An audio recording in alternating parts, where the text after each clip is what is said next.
Assalamualaikum warahmatullahi wabarakatuh. Bismillahirrahmanirrahim. Tabarakalladzi nazzalal furqana ala 'abdihi liyakuna lil 'alamin nadhira. Allahumma shalli wa sallim ala sayyidina Maulana Muhammad wa ala alihi wa sahbihi asma'in. Nama ba'du. Semua pengurus PBNU yang saya hormati, semua habaib, semua ulama yang saya hormati, wabil khusus Kiai Haji Abdul Manan, Ketua Lembaga Dakwah PBNU, yang meskipun mondoknya hanya 3 bulan ini sebetulnya problem, sehingga saya kesini ini sebetulnya tidak pernah merasa ibadah. Ini bukan dakwah, ini show dakwah. Jadi yang namanya dakwah itu ya orang-orang di kampung nggak bisa ngaji, diajarin ngaji, seperti saya di Jogja, di Rembang. Kalau ini show dakwah, dan ini ada agak kesalahan karena mondoknya hanya 3 bulan. Jadi tidak bisa bedakan mana dakwah, mana show dakwah. Ini jelas show itu. Mungkin yang benar-benar dakwah yang sekarang sedang bikin masjid di pedalaman Kalimantan, pedalaman Sulawesi, atau saudara-saudara kita yang di Korea. Saya kemarin di Korea, itu dakwah betul. Kalau ini agak-agak tontonan. Ya tapi masih bagus lah, melihat wajahnya habib ulama itu ibadah. Tapi begini ya, yang jelas saya berharap sekali, saya diundang sekali ini saja, jangan diulang. Karena mencintai ulama itu baik, tapi ngatur ulama itu dosa. Ini jadi ini harus dicatat. Jadi Imam Malik itu kalau diundang tuh marah, meskipun yang undang itu seorang raja zaman itu, Harun ar-Rasyid. Beliau minta supaya Imam Malik baca Muwatta di istana untuk anak-anaknya, padahal seorang presiden mau ngajari anak-anaknya. Imam Malik marah, masyhur gitu, al ilmu yu'ta la ya'ti, ilmu disowani, ora apa ilmu yang sowan. Di mana-mana timba itu ke sumur apa sumur yang ketimba? Timba ke sumur. Ini agak kecelakaan. Pakai air pam. air pam katanya. Ini udah banyak air. Sehingga saya kata orang banyak itu di SK-kan PBNU, tapi itu tidak pernah saya pikir. Karena saya melakukan kebaikan itu sebelum dapat SK. Saya ngajar sebelum dapat SK, saya dakwah di mana-mana sebelum dapat apa? SK saya langsung minallahi ta'ala, dari Allah Ta'ala. Jadi kalau PBNU niatnya ikrar bahwa orang yang sudah manfaat diangkat, itu saya terima. Tapi kalau merasa ngangkat saya, tak lawan di pengadilan. Karena saya sudah jadi kiai sebelum diangkat PBNU. Ya ini saksikan ya para muhibin saya. Jadi kalau SK itu ikrar, ngakui kalau Gus Bak manfaat, saya terima. Kan hanya ikrar saja, apa? Tapi kalau merasa ngangkat dari bawah ke atas itu tak lawan sampai apa? Pengadilan, sampai di akhirat. Tersangkanya ya yang sedang jabat sekarang itu. Tapi saya yakin enggak, Kiai Miftahul Ahyar itu orang alim karena alumni Sidogiri dan menantunya Syekh Duki. Di antara gurunya itu pernah mbah mertua saya, karena istri saya orang Sidogiri. Beliau juga besanan sama keluarga Lasem, saya ini Durriyah Lasem. Pak Said Akil juga orang alim, mbah-mbahnya juga orang alim. Baru kemarin nyocokkan nasab sama saya. Buyut-buyutnya beliau itu adik buyut saya, pernah cocokkan sama saya. Gus, saya sama saya tua mana? Tua saya, buyut kamu adik buyut saya, kata saya gitu. Tapi saya tetap hormat sama beliau karena ya pernah sepuh umurnya setidaknya. Jadi saya ulang lagi, ngaji seperti ini itu sebetulnya lebih ke show, pertunjukan. Supaya pertunjukan ini tidak dosa, saya isi ngaji betulan. Tapi jangan diulang. Karena biasa ngaji rutin. Saya di Jogja tafsir Jalalain sudah juz 23. Pernah khatam hikam. Sekarang Nashahul Ibad separuh. Saya ngaji di Sidogiri Itkon, di Sarang Balaghatul Quran, di Hajen Lubul Usul, tapi sarahnya yang Thariqatul Husul, sarahnya Mbah Sahal Mahfud. Jadi baru di sini ngaji bersaing sama orang yang mondok berapa? 3 bulan. Ini masalah. Masalah. Nggak boleh mondok itu harus buat tulis zaman. Tapi ya tidak apa-apa, mungkin laduni ya. Jadi kalau mondok cepet itu kemungkinannya apa? Laduni.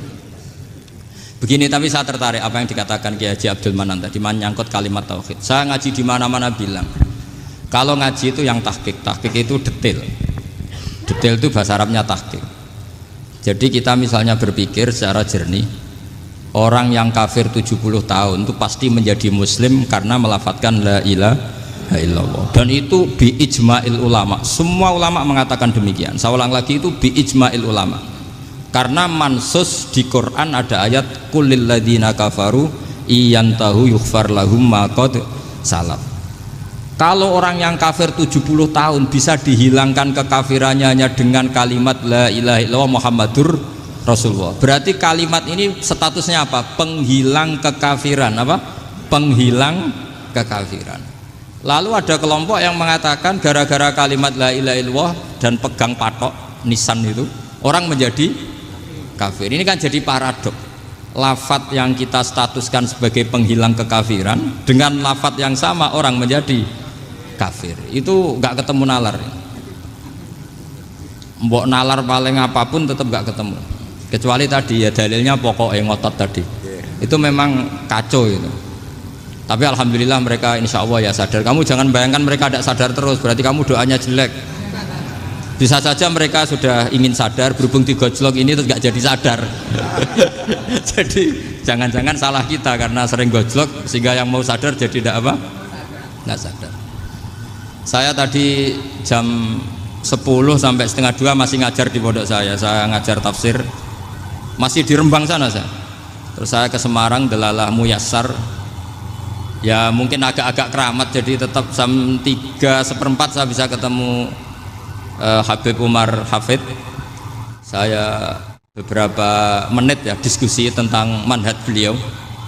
Dan kebetulan saya sering belajar kitab beliau sama alumni-alumni Darul Mustafa. Meskipun saya tidak pernah ke sana, tapi saya tahu betul mazhab beliau.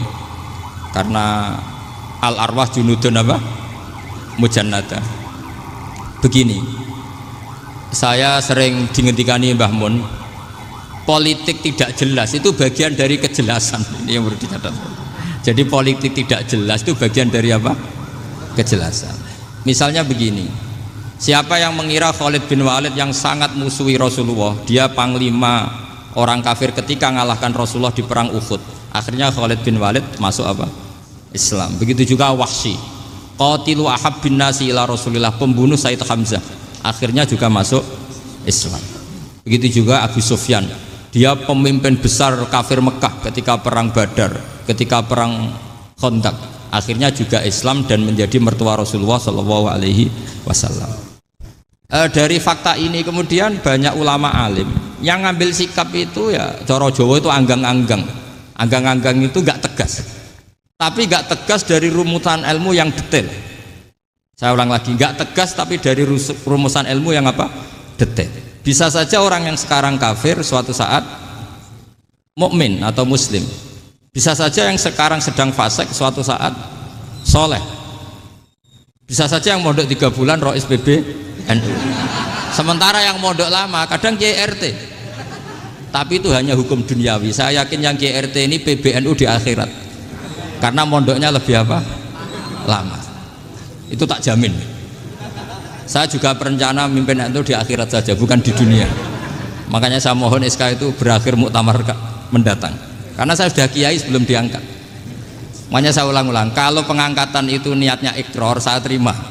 Tapi kalau niatnya ngangkat, tak gugat di pengadilan. Ini tidak guyon, ini betulan itu. Ya, tapi ini hanya guyon saja. Nah, ini penting saya utarakan teori ngaji ya. Ini saya bacakan naskah asli Sayyid Umar Hafid supaya Anda dapat barokah beliau. Karena beliau selain alim allamah, muridnya Habib Salim, juga beliau pernah ngaji kutub Sayyid Abdul Qadir Segaf di Jeddah. Juga beliau sering istifadah di beberapa kiai. Ini saya baca teks Arabnya kemudian saya terjemah. Bagi yang tidak setuju pemaknanya bisa gugat, karena saya baca Arabnya.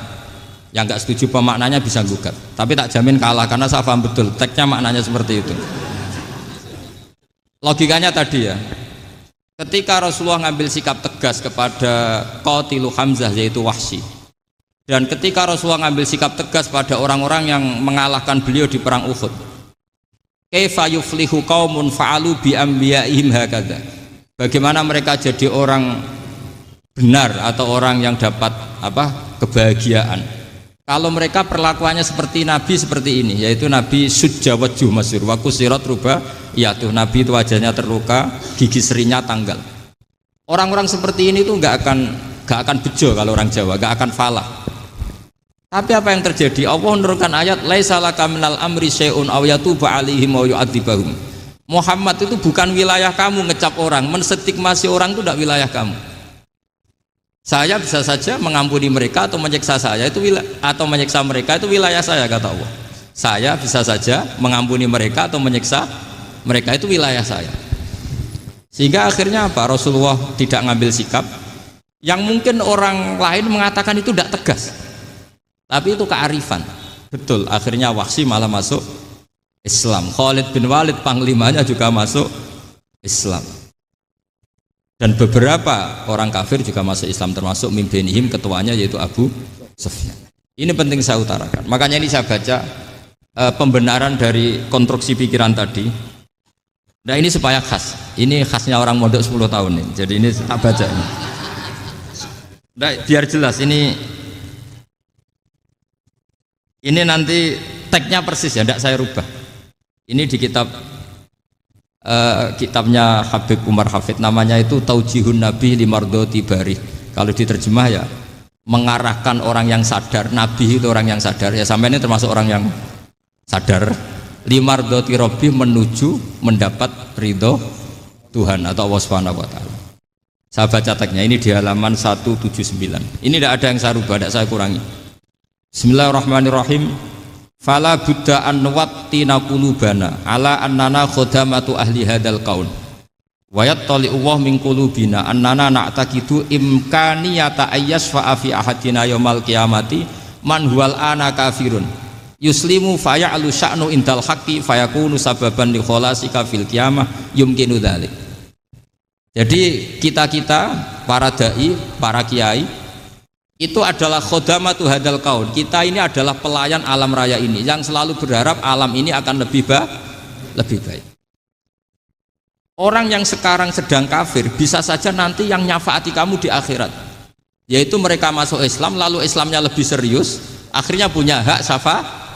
Sementara kamu Islam mulai kecil tapi biasa-biasa saja seperti ini, mulai dulu ngaji terus sama Ki Abdul Manan, nggak pernah yang ngisi ngaji. Itu artinya nggak ada perkembangan. Makanya saya nggak ingin ngaji lagi karena saya ingin perkembangan Anda nanti tukang mengisi, bukan yang diisi. Kalau saya nanti ngaji lagi di sini, artinya Anda kalau tetap mendengarkan itu tidak ada perkembangan. Pantes saja semulang Gus Bahak sampean sing ngaji. Sekali-kali ada perkembangan, saya ngaji sampean yang mulang, itu bagus itu. Meskipun itu perkembangan yang menyesatkan.